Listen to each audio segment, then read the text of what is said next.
For you, and you probably answered this 6 times already, 7 times, what was the single biggest hurdle that relocation posed for you in doing your job this year? Well, I think there's no doubt that the biggest one was the COVID battle we found ourselves in. Yeah, I guess, but I don't know that has to do with relocation or just COVID, but yeah, I guess really just the relocation outside of the COVID. Was there anything like what? Just the logistics of trying to do your job in a different environment and in a foreign environment, basically. Again, I think it's all mostly protocol and COVID related, Mike. It wasn't like we didn't have the facilities or whatever. It was just the time restrictions that you could spend together, how you were spending them together, the testing that prevented, the way you would probably normally like to operate, I think was the main issues that I saw. When you look back on the season, is it a fair indication, or can it be a fair indication of the team you had and the results that came through in the end? I would like to think that this team could have been a heck of a lot better than this, the way it ends up. I mean, you look at the way it ends up, and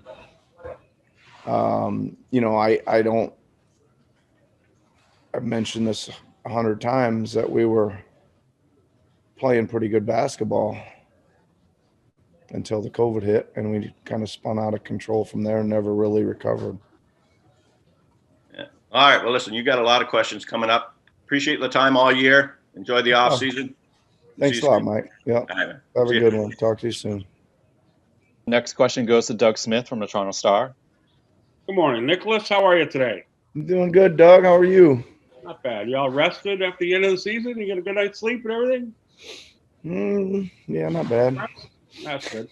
Hey, we've talked to a couple of players who talked about, getting away and sort of recharging and taking some time to mentally decompress from a very hard season. You're going into a very extremely difficult summer with the national team, the draft prep, the summer league, perhaps Tokyo. How are you going to recharge your batteries, and when are you going to get away from this to get that break we all need? Right after this press conference is over, Doug. I'm gonna go on vacation. That's it. No, I mean pretty soon, Doug. I've certainly got a window here to get away, and we'll certainly use it. I don't really look at the summer as long and daunting. I think that it could be, but if it is, then that's going to be a really good thing. I think we got 2.5, 3 weeks with Canada. Yeah. Unless we win.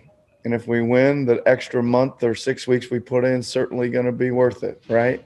So I think I look at it that way, that I'm gonna recharge here for about a month or a little less than that, but close. Pour everything I can into those 3 weeks with Canada, and then we'll see where we are. You kind of thrive on workload?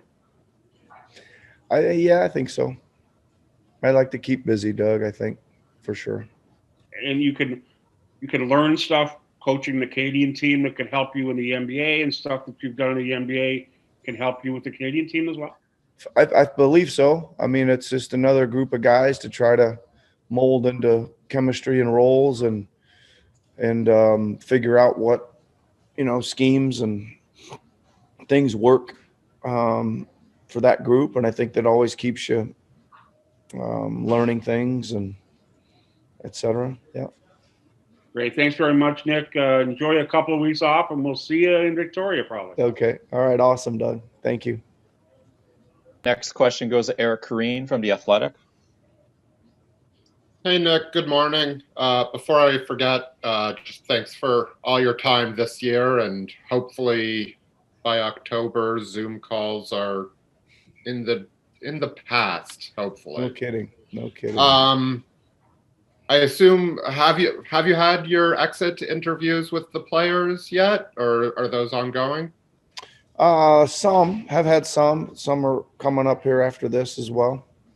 When you look back on your season as a coach, is there anything, I mean, we've talked so much about the external factors and don't get me wrong, they were a huge part of what happened. Is there anything you wish like you had done earlier or not done? And anything you might change from your approach over the 5 months? I mean, I think, Eric, there's, almost after every game, there's things I wish I would have done different, right? And but not like I think in the way you're asking, like philosophically or really broad based things that need a drastic change or any of that kind of stuff. Not really. I mean, I think that again, I wasn't the best circumstances. It wasn't easy, blah, blah, blah. But, you got to hang in there and keep doing it. And I think we did that. I think the coaching staff was excellent this year in the work that they did. So no, not, I mean, always evaluating, always learning some things, but I don't have any broad sweeping things that I'm concerned about. What last one? When you look at the roster and how you guys played, is there something that you look at as like this group needs, whether it's internal or external, to get better at X this offseason? Well, I think that there was some things that we found out. I don't really want to get that specific on them, but I think there were some things we found out defensively that didn't enable us to kind of be who we were. But then I think we got back to that. I think we were executing and doing all the things we kind of like to do and normally do at a certain point in the season. But no, I mean, listen, I want us to be able to guard first and foremost, Eric. I don't think you're playing championship basketball unless you're able to do that. I mean, you can play well and you can run up and down and trade baskets and all that stuff and still look and feel okay, but that's not really what I'm into. I think I'm into creating a championship level team, and that starts defensively. So the size, the speed, the quickness, the desire, and the connectivity is what I'm concerned with roster wise. Sounds good. See you virtually in Victoria. Thanks, Eric. Thank you. Yeah. Take care. Next question goes to Michael Grange from Sportsnet. Hey, Nick. Just echoing everyone else. Thanks again for all your patience. Yep. Thank you. How deeply will you get engaged in the draft process? Clearly you're going to be in position to get a really good player, and so what does your role? Where does it come in with that? I would say very deep, Michael. My role is to evaluate talent and give my opinion. And just like everybody else, you do the best you can to look into the future on what you think a guy may be 5 years from now too, right? So it's an inexact science, and all you really have on this stuff is your opinion and your experience to kind of meld together, and then you got to give it, and that's what I'll do. And are you starting from scratch, or have you been kind of like already kind of brushing up on whatever the prospects might be in that range? No, I mean I'm probably Michael waiting for let's see, how would I put this?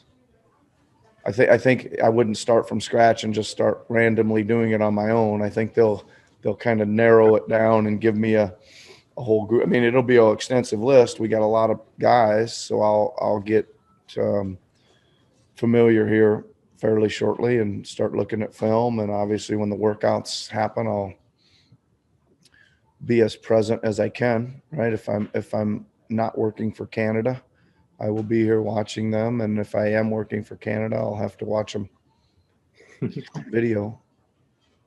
And a big part of your organization is Masai, and he got you guys reached an extension before this season. Do you have any indication based on conversations you've had about where he may be leaning in his future? Well, I'll let him answer those questions. All I know is Well, I think we make a really good team, and I hope that team stays intact, and I enjoy working for him every day. Sounds good. Take care of yourself. Hope you get a good break. Thanks, Michael. Going next to Josh Lewenberg from TSN. Hey, Nick.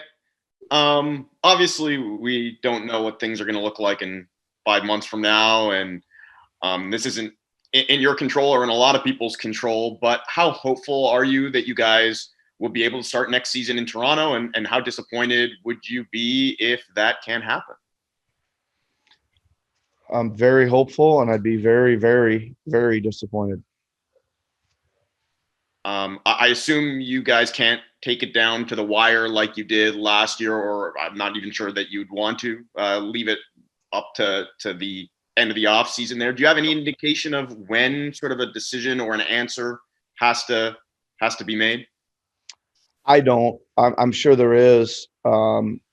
Josh, I'm sure, the NBA needs to know a lot of things sooner rather than later as far as scheduling, television, all that kind of stuff. But I'm not aware of that at this particular time. But I'm sure Masai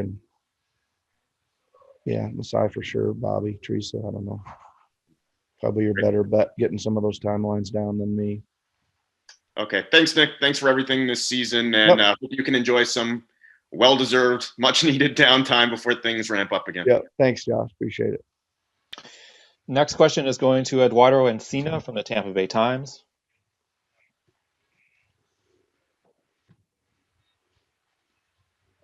I can't hear you, Eduardo. Ed, are you there? Hi, Nick. Hey, hi. There you go. Hey. Yep. Thanks for all your help this year. Obviously, I appreciate it. Obviously, like you said, this Tampa experience, I know it probably didn't feel like home, just in the sense because it wasn't Toronto, but you guys did bring NBA basketball to the Tampa Bay area for the first time, and obviously the season didn't work out the way it did. But is there any kind of message to like maybe the fans who did embrace you here and supported you here in Tampa?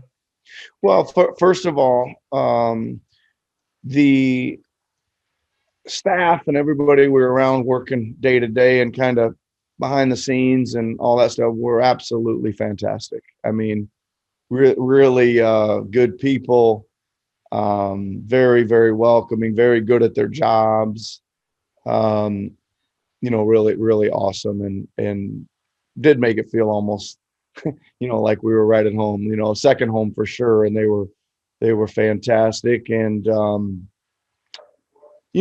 don't think the COVID and the protocols and all the stuff that playing to some with fans and stopping with no fans and then having a few back, I don't think there's any, that was going on everywhere, right? So there's no real, it was too bad that I know we wouldn't have been here unless it was for all those things, but it's too bad we didn't get a chance to like really open the doors and kind of bring the house, let the fans really experience it, because I think that we appreciate the fans that did come, but from what I could tell, it was nothing at all like being at an NBA game when the house is full, right? Or when there's a really good crowd and that feeds to the next person next to you and the row next to you, it feeds the energy, kind of creates a momentum and makes it really, you come in the arena, you see all these people and you just look around and all of a sudden everybody lifts up. So that was too bad. I think that people didn't get to experience that, but I think you probably talked to enough people to understand how much everybody really liked it down here, and everybody got accustomed real quick and enjoyed our time here. Thank you. Yep. Thank you. All right, we're going to move to the lightning round. If everybody could keep it to one question, we'll get through as many of these as we can. We'll start off with WFLA in Tampa. Yes, thank you so much for your time, Coach. Quick question for you. I wanted to kind of piggyback on that last question in regards to the Tampa experience. Can you kind of touch on maybe the pros and cons, specifically what you like so much about the Tampa Bay area, and I guess maybe the ending part of that question is, have you heard word if you guys are going to be able to go back to Canada and play? And again, thank you for your time. Yeah, no problem. I mean, listen, there was a lot of pros, and I would not put any cons on the experience here, other than, like I keep saying, the testing protocols, COVID, put us all in a little different rhythm than we were used to, practice wise and all that stuff. But we had everything we needed: great facilities, offices, weight rooms, training rooms, film rooms, beautiful arena. Obviously, everybody loved the weather, right? we weren't really used to weather like that, and everybody loved that. I know lots of good suntans and things like that, and lots of sunglasses and all that stuff. I think a few people even got on the golf course a little bit. And again, like I said, I think there wasn't a whole lot of interaction with the community because of the protocols, right? We weren't allowed to do a whole lot. I think we did the best we could, and some of the players did a few things, but our interaction with the people we did interact with was first class, professional, and very welcoming. So for that, we're mighty thankful. Good to hear. Thank you. Yep. Thanks. Next question goes to Steve Simmons from the Toronto Sun. Hey, Nick. Hey, Steve. You're looking like I haven't seen you in a while. It's like I like it. Glasses, beard. I don't get out much. I like the look. Yeah. Coaches I've spoken to in the past have talked about the fact they learn a lot more from losing than they do from winning. So at the end of this season, what do you know that you didn't know before? Well, I think that this kind of season put some fuel in your tank.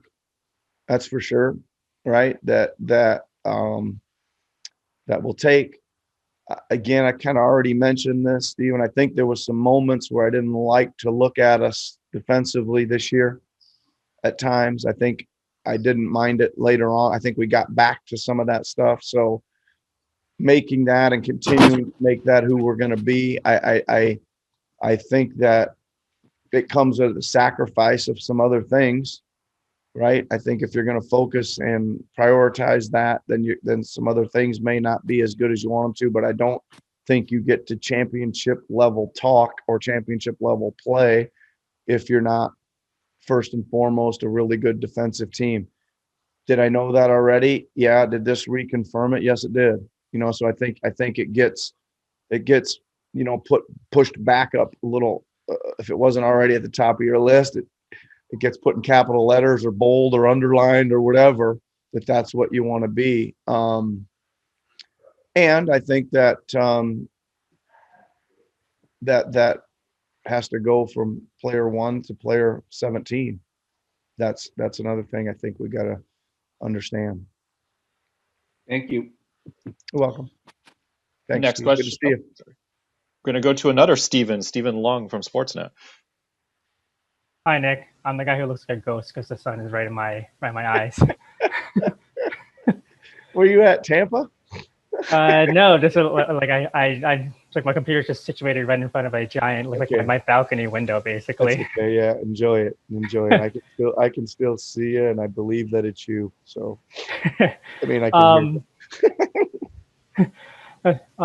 Similar question to the last one, but like, was there, I guess, like joy or just like enjoyment to be found in like kind of a year where it was a bit more of a developmental year, like kind of a bit more of a teaching year with the amount of young guys that was on the team? Well, I think joy is a little strong, Stephen. I wouldn't go that far, but I think there was a lot of angst and there was some frustration as well. But I also believe that we did get to a point where we got pretty focused and locked in and teaching mode and learning mode and enjoyable, right? I think it's always good to seem like there was always someone or something to say, hey, there we're making some progress. And I still say that, I mean, even down to 6 guys, 7 guys, these last 6 guys yesterday, there was still a feel of togetherness and really trying to execute and everybody trying to play well. And some connection, and some sense of humor and some enjoyment and that. So I think that's a good, I don't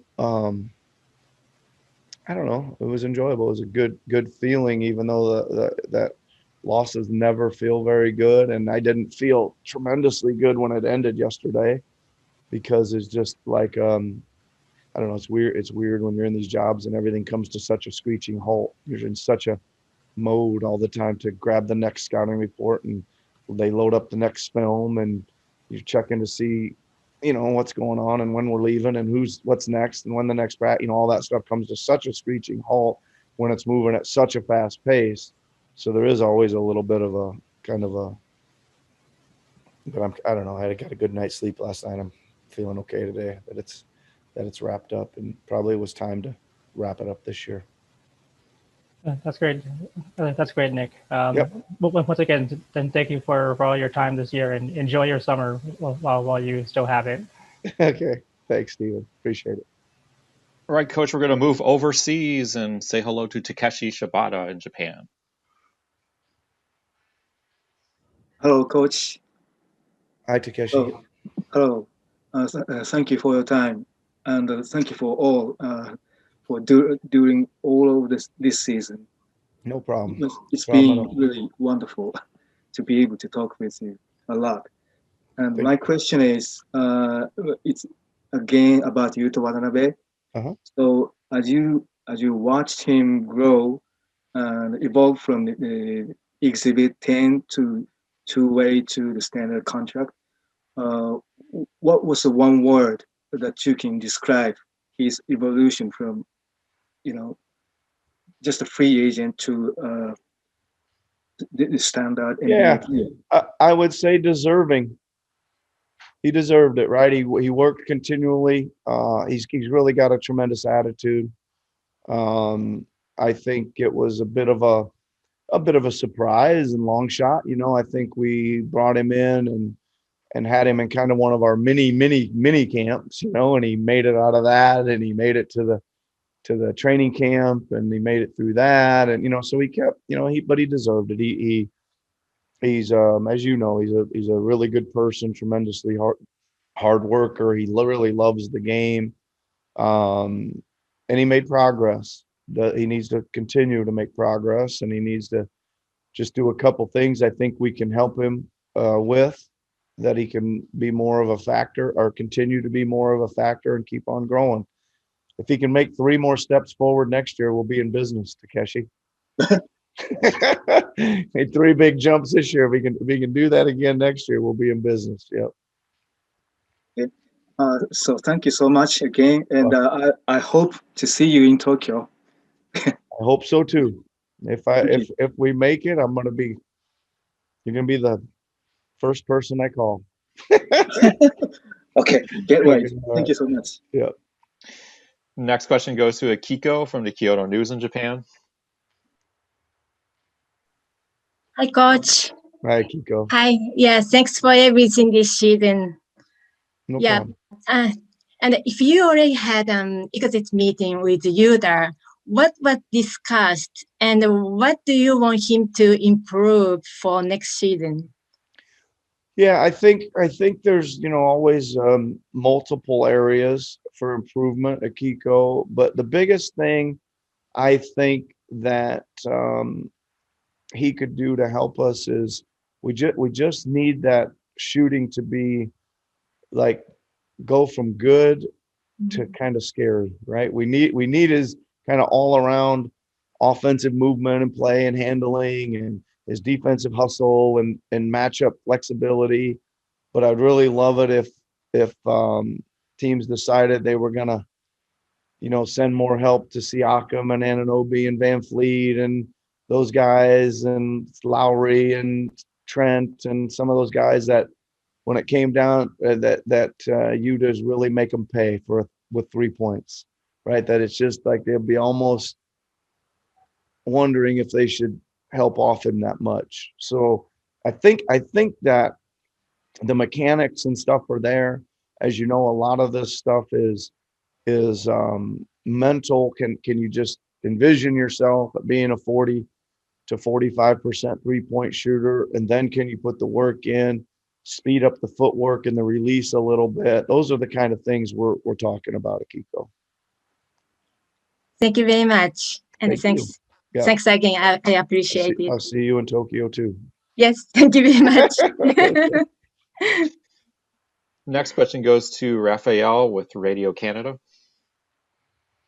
Hi, Coach.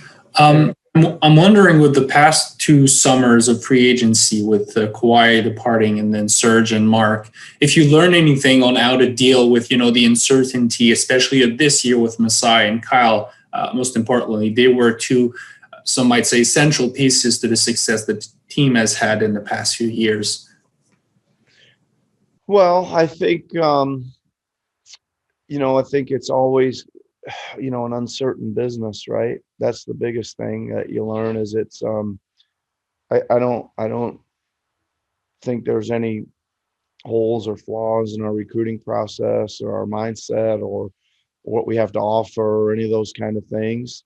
And we also understand how competitive it is. when you got really good players, a lot of teams want to go after those guys, right? And sometimes it's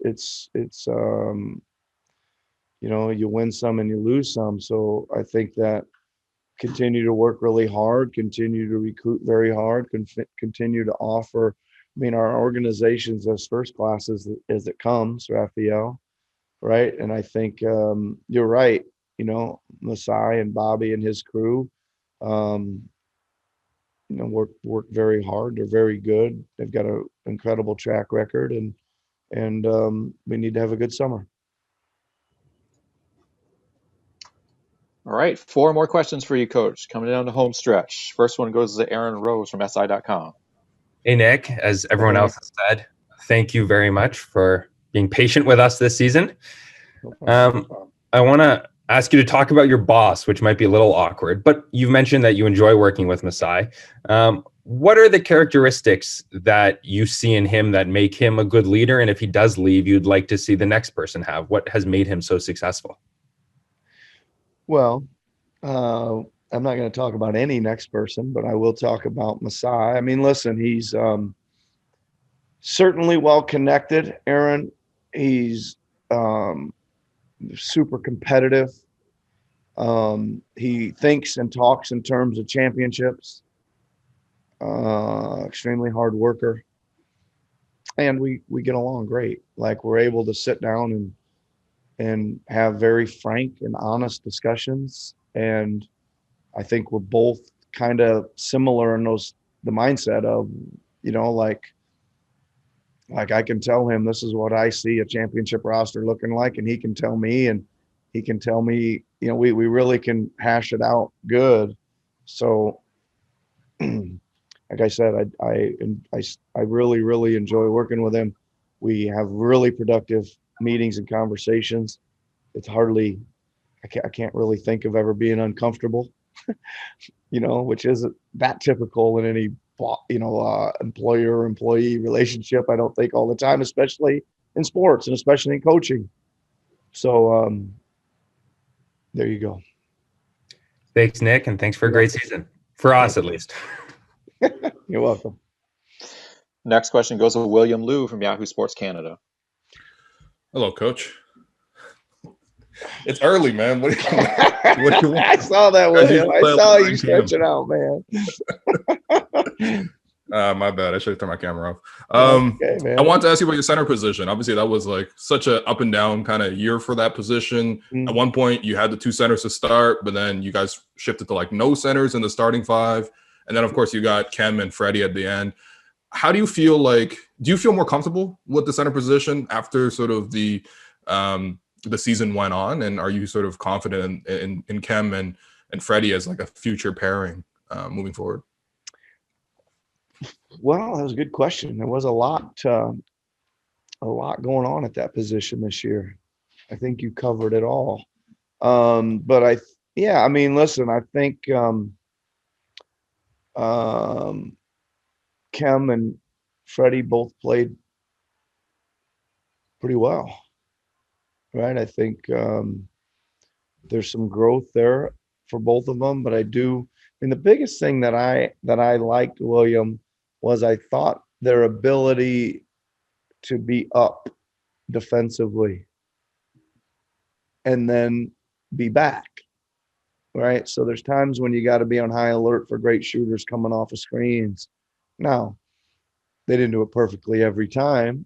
They'd miss one or two or some, but everybody kind of does that. But what they did do most of the time was when they did miss them, and when we remind them at a timeout, they wouldn't miss any for the rest of the game. So I thought it was interesting, even like in yesterday's game, we had the three centers playing together and we were switching 1 through 5. So it was interesting to see him have to go out, especially Freddie. I thought Freddie was, he's on, I can't really remember exactly, but I think he was on like matched up on Holiday. That was his matchup coming down the floor, and he just went out there and guarded him like he was a wing player and chased him around.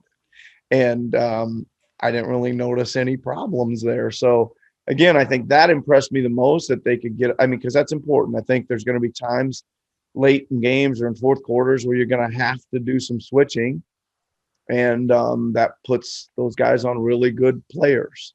And then can they go out there and have an attitude or a mindset that this just isn't going to be a blow by or a wide open three. They can go out and cover some things, and then they can execute the scheme that's put in.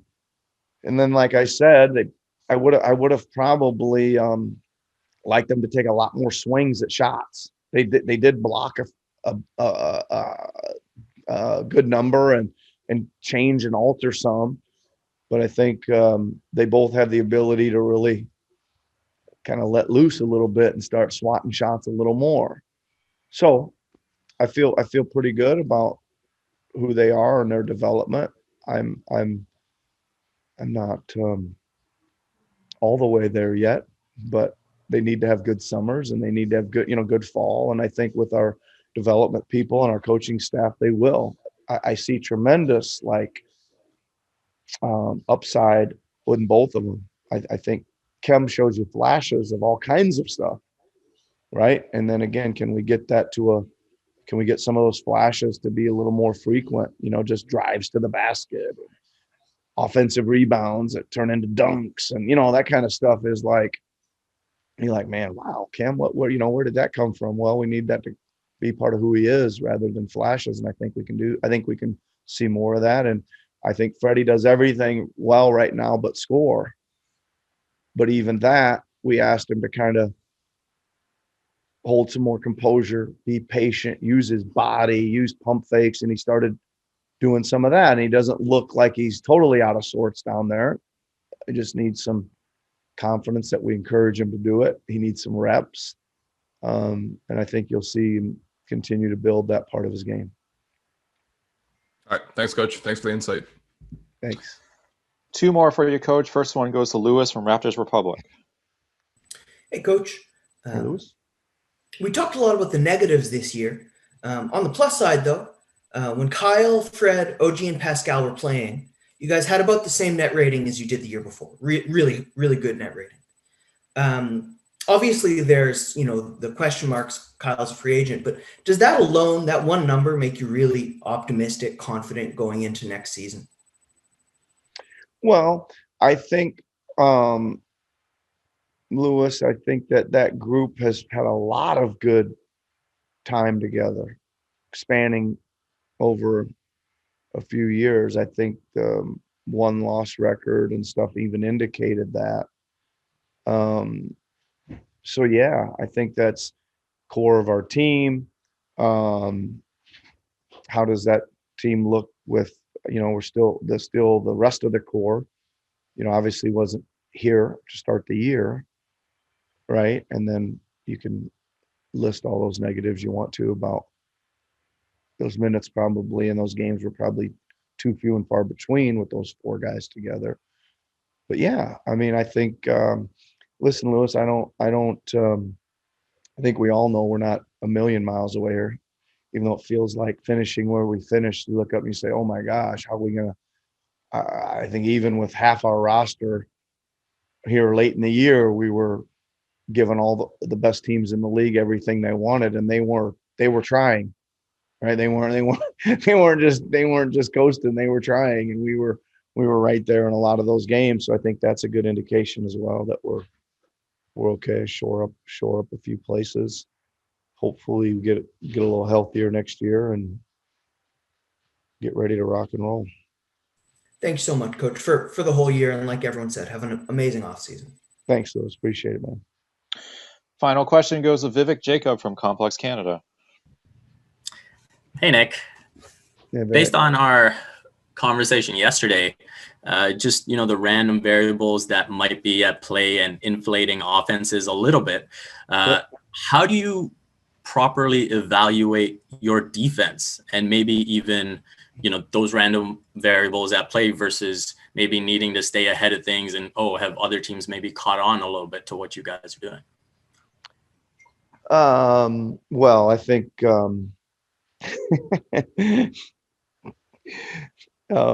I think that we have the capability to play defense the way we want to, Vivek, and that is it's not easy to play against. I think our team's a little better at zone offense, but yeah, well, it's because everybody in the league's playing zone defense now, right? I think forces coaches to put more schemes in, and they get more reps against it, and they see it, but that's okay. I think that the core of our foundational principles and what we do looks really strong to me, as long as we can get our main guys out there to do it and execute it. I feel really good about being, and it is one of my goals, obviously, to be a outstanding defensive team.